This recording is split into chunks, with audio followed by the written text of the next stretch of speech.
அந்த முயற்சியினுடைய ஒரு தொடர்ச்சியாக ஒரு விஷயம் சாத்தியப்பட்டிருக்கிறது. அந்த சாத்தியப்படுத்துவதற்கான முதல் புள்ளியை வைத்த இயக்குனர் நண்பர் கார்த்திக் சுப்ராஜ் அவர்களுக்கு முதலில் நன்றி சொல்லி நான் என்னுடைய தொடங்க விரும்புகிறேன்.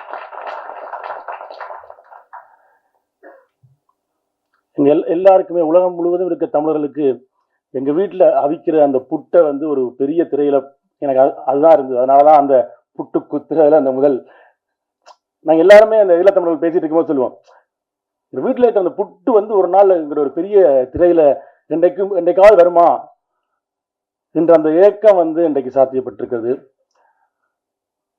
இந்த கதையை நான் சொல்லும்போது ஈழம் பற்றின, ஈழத்தினுடைய போர் பற்றின விஷயங்களை ஒரு செவி வழியாக ஓரளவுக்கு தெரிந்து வைத்திருந்த எங்களுடைய தயாரிப்பாளர் கார்த்திகேயன் அவர்கள் இந்த கதையை வந்து எடுக்கிறதுக்கான அந்த முடிவை அவர் எடுத்த அந்த கணம் வந்து முக்கியமான ஒரு விஷயமா இருந்தது. ஏன்னா இந்த மாதிரி ஒரு கதையை எடுக்கிறதுக்கு முயற்சி பண்ணிட்டே இருக்கிற போது இந்த கதைக்குள்ள ஒரு வாழ்க்கை இருக்கு. அந்த வாழ்க்கை தமிழ் சினிமாவுக்கு புதுசான ஒரு வாழ்க்கை. தமிழ் சினிமா இந்த புதுசான வாழ்க்கை பற்றி வாழ்க்கைகளை எடுத்த பல படங்களை கொண்டாடி இருக்கிறது. இந்த படத்தை கொண்டாடும் என்ற நம்பிக்கையோடு அந்த படத்தை தயாரித்த கார்த்திகேயன் அவர்களுக்கு நன்றி. நான் அந்த ஸ்கிரிப்ட் எழுதின ஆரம்ப நாட்களில் அதனுடைய ஒரு பெரிய அந்த தொடர்ந்து ஸ்கிரிப்டை படித்த பல வெர்ஷன்ஸ்களை படித்து என்னோட நிறைய அந்த ஸ்கிரிப்டில் இருக்கிற இதில் இவ்வளோ இது ஏன் நீங்கள் வந்து சீரியஸான படமெல்லாம் பண்ணுறீங்க, பயங்கரமான கமர்ஷியல் எலிமெண்ட் இருக்கு, இதை நீங்கள் இப்படி பண்ணுங்க அப்படின்னு சொல்லி இதை ஊக்கப்படுத்தினது கல்யாண். ஸோ அந்த கல்யாணோட ஊக்கம்தான் வந்து இன்றைக்கு இவ்வளவு பெரிய நிறுவனங்கள் இணைந்து இந்த படத்தை தமிழ் சினிமா ரசிகர்களுக்கு கொண்டு வருவதற்கான சாத்தியத்தை உருவாக்கி இருக்கிறது. இது நம்ம ஏதோ ஈழத்தோட கதை வந்து ஏதோ ஒரு ஆர்ட் ஃபிலிமாவோ ஒரு சீரியஸாக அப்படியே சீரியஸாக உட்காந்து பார்த்துருக்கிற ஒரு விஷயமாவோ என்று இல்லாமல் நாங்கள் வந்து காலங்காலமாக பார்த்த போர் படங்களிலிருந்து அந்த வாழ்க்கையை சொல்கிற ஒரு படத்தை உருவாக்க காரணமாக இருக்குது. இந்த படத்தை இப்பொழுது இணைஞ்சு வெளியிட இருக்கிற ஸ்பிரிட் மீடியா நடிகர் ராணா சார் அவர்களுக்கும், இந்த படத்தை தமிழ்நாட்டில் வெளியிட இருக்கிற ஏஜிஎஸ் நிறுவனத்திற்கும், இதை இன்று உலகம் முழுவதும் முதல் ஒரு ஈழத்து கதையை சொல்லுகிற ஒரு படம் உலகம் முழுவதும் இருக்கக்கூடிய ஈழத்தமிழர்களுக்கு உலகம் முழுவதும் ஒரு ப்ராப்பரான ஒரு சரியான ஒரு திரை அனுபவத்தை சரியான திரையரங்குகளில் ஒரே நேரத்தில் போய் சேருகிற ஒன்றை சாத்தியப்படுத்தி இருக்கக்கூடிய விதுர்ஸ் அவர்களுக்கு, அஹிம்சா இன்டர்நேஷனல் விதுர்ஸ் அவர்களுக்கு நன்றியை தெரிவித்துக் கொள்கிறேன். ஏன்னா இது வந்து பல பேருடைய அந்த கனவுகளின் தொடர்ச்சி தான் வந்து நான் இந்த படத்தை இன்று இயக்கி சாத்தியப்படுத்தி இருக்கிறது. இது வந்து ஒரு சோமிதரனுடைய நிகழ்வாக அல்ல, இது பல ஈழத்தமிழர்களின் கனவுகளின் அந்த திரட்சியை நாங்கள் சாத்தியப்படுத்தி இருக்கிறோம். உண்மையில இந்த இந்த கதைகள் நாங்கள் நிறைய போர் படங்கள் பார்த்துருக்கோம். இன்னைக்கு ஹாலிவுட்ல இருந்து பல படங்களை வந்து நாங்கள் தமிழ்நாட்டிலையும் உலகத்திலையும் பல பேர் அந்த ஹாலிவுட் சினிமாக்களை கொண்டாடி இருக்கிறோம்.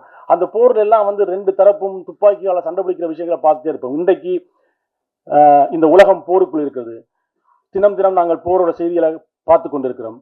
இந்த போரோட செய்திகளை நமக்கு வந்து ஈரான் வந்து இஸ்ரேல்ல பொம்பு போடுது, அமெரிக்கா வந்து ஈரான்ல பொம்பு போடுது, ரெண்டு பேரும் மாறி இத்தனை குண்டு இன்றைக்கு விழுந்துச்சு, இத்தனை குண்டு இங்க இவங்க அடிச்சாங்க, இத்தனை குண்டு துபாயில விழுந்துச்சு என்ற அந்த ஸ்கோரை பார்த்துட்டே இருக்கோம். ஆனால் இதுக்கு பின்னால இந்த குண்டு விழுகிற இடத்தில் அது இஸ்ரேலாக இருந்தாலும் சரி, அது ஈரானாக இருந்தாலும் சரி, இந்த குண்டு விழுகிற இடத்தில் ஒரு மக்கள் இருப்பார்கள், அவர்களுக்கு ஒரு வாழ்க்கை இருக்கும். அந்த குண்டு போய் விழுகிற அந்த நேரத்தில் அவர்கள் ஒரு பிறந்த நாளை கொண்டாடுவதற்கு முயற்சி பண்ணியிருக்கலாம், அவர் ஒரு கல்யாணத்தை ஏற்பாடு பண்ணியிருக்கலாம், அங்கு ஒரு மரண வீடு நிகழ்ந்திருக்கலாம், ஏதோ ஒரு விஷயம் நிகழ்ந்திருக்கலாம். அந்த குண்டு விழுந்ததுக்கு பிறகு அது என்னவாகும்ன்றது இருக்குல்ல, அந்த அவர்களுடைய பதட்டம் இருக்குல்ல, அந்த வாழ்க்கை இருக்குல்ல, அந்த வாழ்க்கை சொல்லுகிற படம் தான் இது. நம்ம எப்பயுமே வந்து நம்ம ஓர் ஃபிலிம்ஸ்ன்ற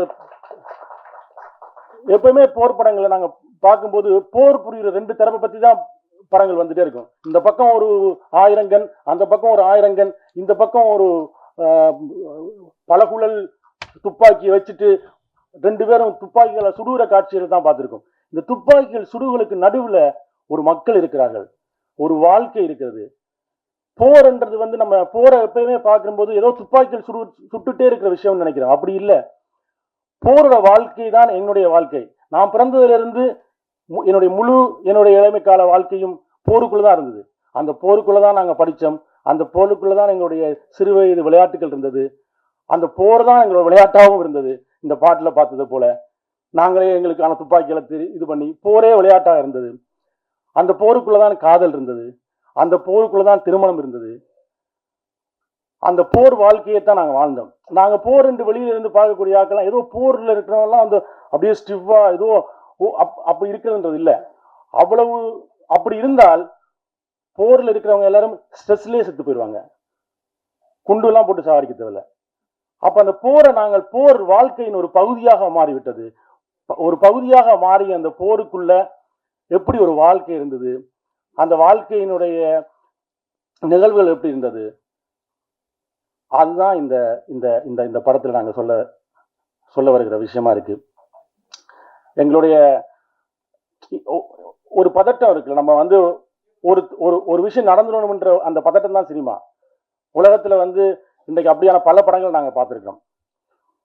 லைஃப் இஸ் பியூட்டிஃபுல்னு ஒரு படம் உலகத்துல பல பேர் பார்த்தாங்க. அந்த படம் வந்து போரோட வழிகளைத்தான் சொல்லியது. ஆனால் போரோட வழிகள் என்பது வெறும் அழுகையாகவும் ரத்தமாகவும் மட்டுமே சொல்றது இல்லை, அதுக்குள்ள இருக்கிற வாழ்க்கையாகவும் சொல்றது என்று சொன்னது அந்த படம். அது வந்து ஒரு மேல்தட்டு வர்க்கத்தின் வீடா இருந்தாலும் சரி, ஒரு மிடில் கிளாஸ் வீடா இருந்தாலும் சரி, ஒரு ஏழை வீடா இருந்தாலும் சரி, எல்லா வீடுகளும் எனக்கு தெரியும். ஆனா என்னுடைய வீடு எப்படி இருக்கு, எப்படி இருக்கும் என்றத நான் இந்த தமிழ் ரசிகனுக்கு இதுவரைக்கும் நம்ம வந்து முழுமையா காட்டல. இந்த படம் அந்த வேலையை செய்யும். இனிமே ஈழத்திலையும் ஒரு வீடு எப்படி இருக்கு. வணக்கம். நிறைய நேரம் எல்லாருமே நிறையா பேசிட்டேன். ஐ திங்க் எல்லாமே கன்வேன்னு நினைக்கிறேன். ஸ்டோன் பெஞ்சுன்னு ஒரு கம்பெனி ஒன்று ஆரம்பிக்கணும், film production. First of all film direct பண்ணுன்றது என்னோட கனவாக இருந்துச்சு. அப்புறம் படங்கள் டைரக்ட் பண்ண ஆரம்பிச்சதுக்கப்புறம் ஒரு ஸ்டோன் பெஞ்சுன்னு ஒரு கம்பெனி ஆரம்பித்து அது மூலமாக படங்கள் பண்ணணும்.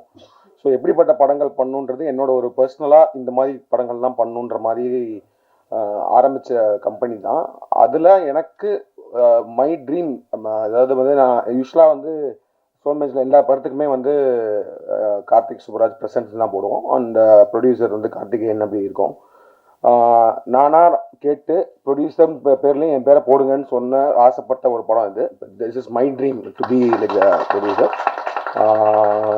ஸோ ஷோமி அவர் பேசும்போது ஒரு எமோஷனல் இது இருந்துச்சு. நான் ஷோமி அதே மாதிரி தான். நான் is before making this film is a very well known documentary film maker.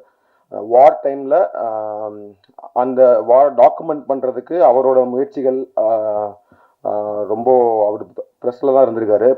Is a journalist. And then அவரோட கதையை, ஷோமியோட கதையை as a journalist self is ஒரு பெரிய படம். அண்ட் அவருக்குள்ள அவ்வளோ கதைகள் இருக்கும். நான் வந்து இந்த மாதிரி ஒரு கேஷுவலான ஒரு மீட்டிங்லாம் ஷோமி நான் மீட் பண்ணேன்.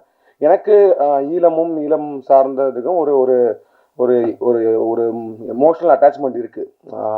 என்ன சொன்ன மாதிரி கார்த்தி சொன்ன மாதிரி அந்த காட்சி பிள்ளைன்றது தான் என்னோட ஃபர்ஸ்ட் ஷார்ட் ஃபிலிம். அதுதான் நான் நாளைக்கு செலக்ட் ஆனேன்.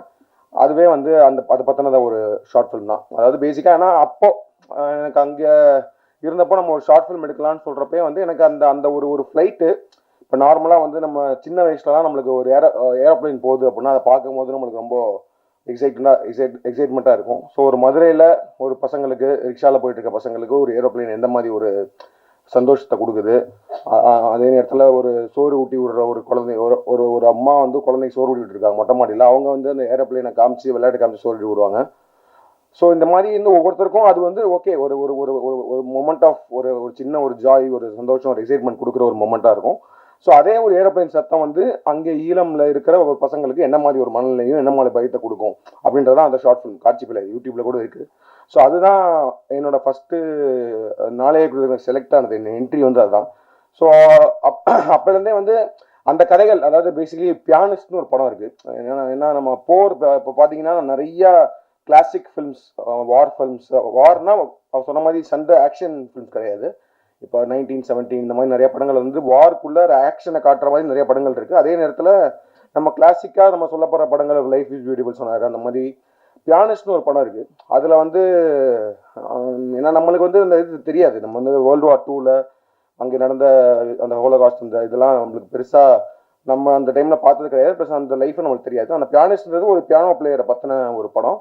அதுல ஒரு சீன் இருக்கும், அவரால் வீட்டை விட்டு வெளில போக முடியாது, வெளியில வார் நடந்துட்டு இருக்கும். அவர் வந்து ஒரு மறைஞ்சு ஒரு வீட்டுக்குள்ள வந்துருவாரு. அப்போ ரொம்ப நாள் கழிச்சு ஒரு பியானோவை பார்ப்பாரு அவரு. அந்த அந்த அந்த பியானோ பிளேயர் வந்து ஒரு பியானோவை பார்ப்பாரு.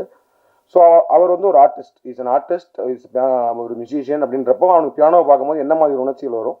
ஸோ அவனுக்கு ப்ளே பண்ணணும்னு கை போகும். ஆனால் அவன் ப்ளே பண்ணான்னா அந்த மியூசிக் வந்து வெளியில, அந்த சத்தம் வெளியில கேட்டுச்சுன்னா அவன் வந்து உயிரை ஓடுறது கூட இது இருக்கும்ல. ஸோ அப்போ வந்து அவன் பியானோவே டச் பண்ணாமல் ப்ளே பண்ணுவான். அப்படி ஒரு சீன் இருக்கும். அந்த படம் முடிஞ்சா பாருங்க, அப்படின்னு நிறைய பேர் பார்த்துருப்பீங்க. அது பார்த்துட்டு immediately he was ready to come us go producer and then present பண்ணுறதுக்கு ரெடி ஆனாங்க. ஏஜிஎஸும் அதே மாதிரி தான் படம் பார்த்துட்டு தேவர் லைக் இது நாங்கள் தமிழ்நாடு ரிலீஸ் பண்ணுறோம்னு சொன்னாங்க. விதுஷும் படம் பார்த்துட்டு